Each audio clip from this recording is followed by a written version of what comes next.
banane bio n'a pas le même goût que la banane importée. Et vous le savez tout de suite, vous ne tarderez pas à constater qu'il y a une différence nette entre la banane qui n'a pas reçu d'engrais chimiques ni de pesticides chimiques et la banane qui a été produite totalement bio. Et c'est comme ça que ça vous garantit la santé. Vous êtes, croyez-moi. Alors bio, ça veut dire qu'on a mis de l'engrais biologique. Comment devenir grand entrepreneur dans le domaine de la production de la banane biologique? C'est la principale interrogation qui a motivé les femmes des associations BPW, entendez, Business and Professional Women, et de Aoline Benin à effectuer une descente ce samedi dans le laboratoire de Biopure à Apapa à Cotonou. L'objectif était clair, comprendre les différentes étapes de la mise en place d'une entreprise allant de la production du compost à la banane bio, en passant par l'identification des espèces et l'étude du sol devant accueillir des plants. Il s'agissait depuis 2016 de faire des ménages, des femmes des ménages, des riches. Et la spéculation qui était un peu plus accessible, l'une des spéculations, c'était le fruit, le bananier. Et nous avons réfléchi pour dire, bon, nous sommes d'accord. Mais avant de se lancer dans un projet, il faut que les femmes, toutes les femmes comprennent ce que c'est que la production du bananier. Nous avons donc décidé de venir chez un de nos producteurs, de nos partenaires, qui est dedans depuis et que je reconnais a beaucoup de compétences et qui aime partager ses connaissances. Nous l'avons sollicité pour qu'il puisse parler de ce que c'est que la production du bananier et spécialement la production du bananier bio. Parce qu'aujourd'hui, vous savez ce que toute cette production de bananier dans nos pays, les origines sont diverses et ce ne sont pas souvent des produits de qualité. Pour ces femmes, il est question d'allier rentabilité et qualité de la banane à produire dans une perspective d'autonomisation de leur père à enrôler dans le projet. Il faut que nous travaillions le mindset de ces femmes-là, qu'elles sachent qu'elles ont du potentiel et qu'elles peuvent faire quelque chose le mieux que ce qu'elles sont en train de faire actuellement. Il faut qu'elles arrivent, il faut qu'on leur montre qu'elles peuvent sortir de ce cadre-là et que elles peuvent être riches, c'est vrai. Elles peuvent sortir de la précarité. Il ne suffit pas d'avoir beaucoup avant de sortir de la précarité. C'est qu'il faut qu'on leur donne la formation qu'il faut. La formation, c'est déjà qu'elles aient une formation sur l'estime de soi, la confiance en soi, qu'elles arrivent à détecter leur propre potentialité, de quoi elles sont capables. Parce qu'en chaque femme, il y a une potentialité. Généralement, c'est des femmes qui sont mises de côté, qu'on ignore. Or, elles ont beaucoup de potentialités qu'on peut révéler à travers des formations, à travers des coachings de développement personnel qu'on va leur donner d'abord, avant de leur donner la formation proprement dite sur comment avoir une bonne bananeraie, je dirais, et comment faire cette culture, comment vulgariser ces richesses-là. Ce projet a rencontré l'assentiment de BPW International qui a signé un MOU avec l'ONU Femmes. Et dans ce cadre, le Niger a démarré. Notre présidente internationale aujourd'hui est en Sierra Leone avec l'ESPER.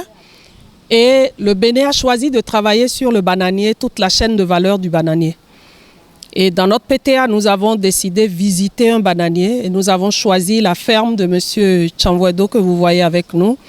Un monsieur très cultivé, un monsieur expert dans son domaine, un monsieur qui sait exploiter la nature au mieux et rentabiliser tout ce que nous avons dans la nature. En plein cœur de la ville de Cotonou et dans une villa insoupçonnée, Dr Chamwedo allie parfaitement production animale et production végétale. Car, comme le dit Lavoisier, rien ne se perd, rien ne se crée, tout se transforme. Et sur cet espace, l'hôte des femmes de BPW et de Aoline Benin le démontre si bien.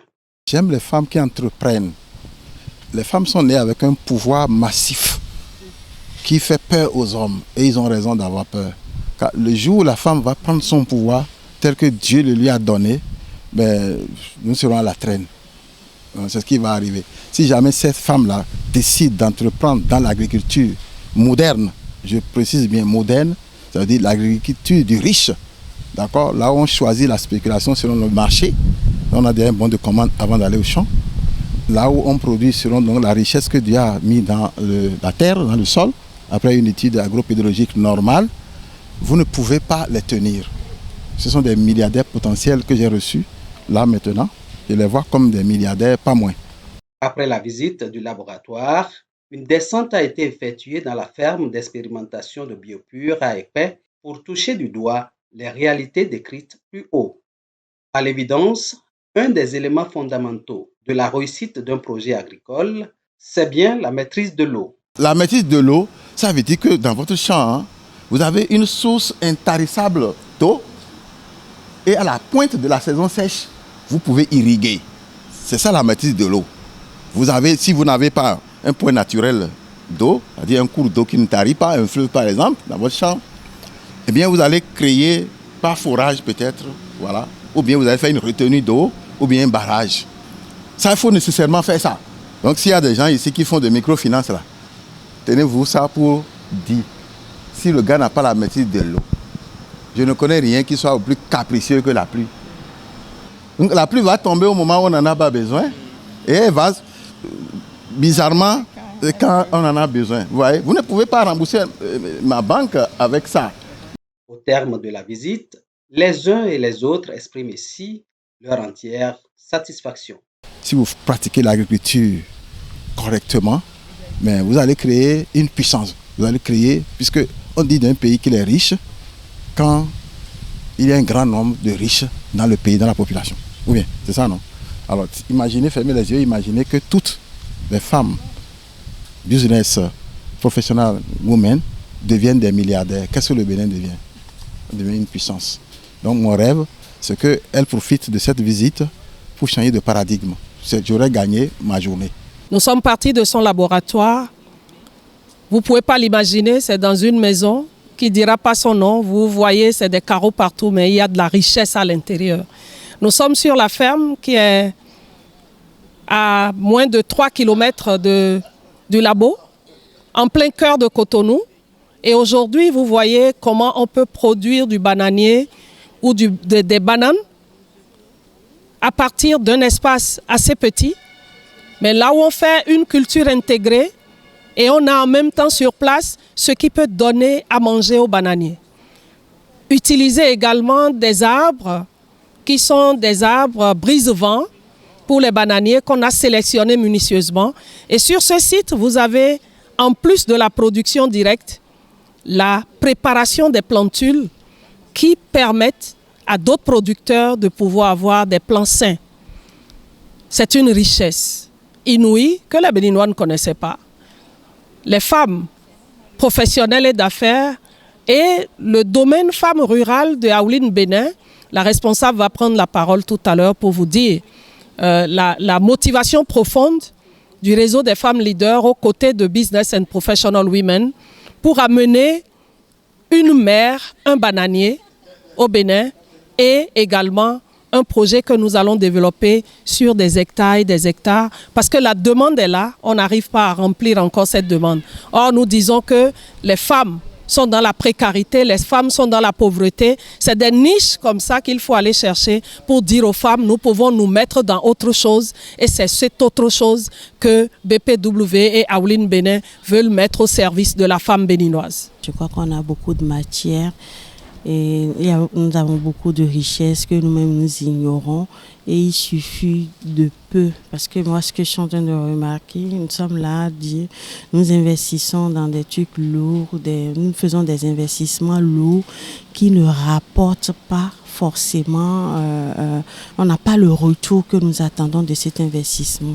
Moi, de cette visite, j'ai remarqué que j'ai pris comme leçon qu'il ne faut pas beaucoup en fait pour être riche.